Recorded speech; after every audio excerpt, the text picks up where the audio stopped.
Welcome to another 10-minute review. Today we have an animation by Stubbs. He submitted this action scene, has a knife, has punching, looks really cool. I cannot wait to share with you guys what he has and some of the tips that I have in order to make it better. So let's get to it. Alright, so first and foremost, Rich, really cool piece. I like it and I like the action on it. Now, without further ado, I'm gonna set 10 minutes on the clock real quick, right there, and we're gonna review this. I'm gonna play it first a couple of times so people can see what you've done, and then we're going to get straight into it. Now, I like where you're going with this. This looks really cool. I like how you're actually taking the reference. Now, I have to give you props because you really extracting the essence of the reference. There's a few things that can be done better, but you definitely kind of like getting the gist of how this reference thing works. Really nice. And I like how you're actually using a different camera and you're trying to kind of like emphasize the action and making it more cool. So I like it overall. Now, for the things that you actually can do better, I'm gonna like go broad and then go into detail into the animations a little bit in a second. But when it comes to actually the broad scope of this goes for you and everybody else that is watching this. But as an animator, you kind of have two roles, right? So the very first one is obviously to kind of like, you know, get this reference and see it. But when you study it and when you copy the reference, make sure that you kind of like enhance it, right? Because reality by itself is kind of boring and you don't want it to actually kind of like be like exactly how the reference was, right? So this is kind of close to the reference. So on your first pass, while you're going through the reference, for sure, you know, keep the posing the same, the timing the same, and it's all good. And you're kind of getting there and you need a little bit more work, but you're kind of getting there. But just keep in mind that as you kind of progress in your shot, then you need to start enhancing not only the posing, but the timing and the spacing to make sure that things are a little bit extra, right? You want to still keep the realism if that's what you're going for, but your job as an animator is to enhance the animation, right? And second thing is about the camera. So cameras are normally there for a reason. And what I keep seeing animators do is that they kind of like, they have the animation in mind and then they put a camera in it and then they find a cool angle and that's enough. And then they start animating towards that angle. And then towards the end of the shot, they start moving the camera to actually make sense of the action. However, cameras are incredibly important. And if you think about Hollywood movies and how they plan their shots and editing and all that stuff, they normally have a very specific focus for the camera and what the camera is framing. So arguably, your camera is like, you know, one of the most important things in the scene, except for the actors and the action that is being taken. So for you, like, I think that the camera right now, the big thing that is happening that is not really working is that everything is moving at the same time. And this is true of the animation. Whenever you actually want to do an animation and everything is moving at the same time, doesn't matter if it's the body moving at the same time, legs and arms and stuff, and things need to move at different times. But also here you have two characters fighting each other and you have a cameraman just in front of it, very close, also moving the camera. So right now you have about three things happening at the same time and everything is moving at the same time and it feels distracting. So as you're setting up the camera, keep in mind that things need to be there for a reason. And normally when it comes to camera work, less is more, right? So like, for example, here in your reference, whenever you see the camera moving is for a reason, right? So the camera is kind of still for the most part.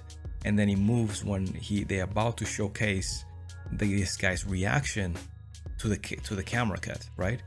And this is nice. This is actually a really good way of actually emphasizing the action.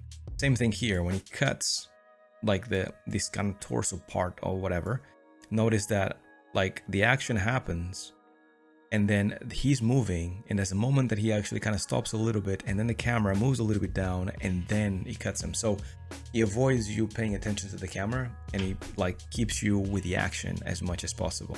And the same thing here, like he cuts him first and then the camera follows through after. So this idea that something happens and then the camera follows, or the camera follows and then something happens, needs to happen in your shot as well as you are doing it. And then another thing is that the relationship between the two characters, right? Like at the moment, you basically putting all the emphasis on this guy here, and you basically pay attention to him. So as an audience, my eyes are glued on him, and I really don't care what this guy is doing. I'm just looking at this guy. However, they are fighting each other, right? So you want to establish the scene before you go into the action. The way you do that is by actually showcasing both, right? So maybe having a shot that is a bit more zoomed out, a shot that actually gives you more of an emphasis of what's just about to happen as an audience, and then basically go into the action. That takes me also to the animation now, where like you start the action exactly like these guys did, which is basically like immediately start the action. And that idea that you need to enhance things as an animator is true here as well at the storytelling phase of the animation, because you have to have something that sets up this shot to then have the action that you have here. But then you have to have an ending as well. And here you don't really have an ending. He just stops with a knife like this, just like the reference, and there's nothing more. So try and take reference of yourself on what you would do after this action happens, right? What is interesting, and make sure that it's super interesting to the point that the audience feels satisfied to see the ending of this. Because if you were to put this shot in your showreel exactly as it is, you will just go in a glimpse, and then anyone that is watching it, including myself, right? If I was an animator trying to kind of like check your reel for work, I'm kind of like with you at around this point, around here, right? Because things are happening so fast and there's so many things going on that throughout the beginning, I'm just trying to comprehend what you're doing. And then like more or less towards the middle is when I'm like, okay, I'm with you, they're fighting. Okay, cool. And then it's finished, right? So there's no sense of me trying to catch up with what you've done. It just happens, and I'm trying to catch up as an audience, and I never really do. And then by the time I'm ready to see the ending, it's gone, it's done, and you just move on to the next scene. And I see this a lot in a lot of show reels. So make sure you're at a beginning, make sure you don't rush it, and the ending is the same thing. Make sure you don't rush it, make sure you take your time and add a little bit of acting to the beginning and to the ending, right? Now, when it comes to the details of your animation, I know Kai, like he also added some drawovers on your animation. I kind of agree with most of the stuff that he's saying. The poses need to be pushed, which is great. Also, like in terms of seeing the character, which is like the enemy, you need to showcase his face much more and make sure that he doesn't like look forward and punch forward at the same time. When you punch, normally there's a little bit of this going on. Even if you were looking that way, like even if I'm looking that way, there's a little bit of like looking away as I'm doing it, right?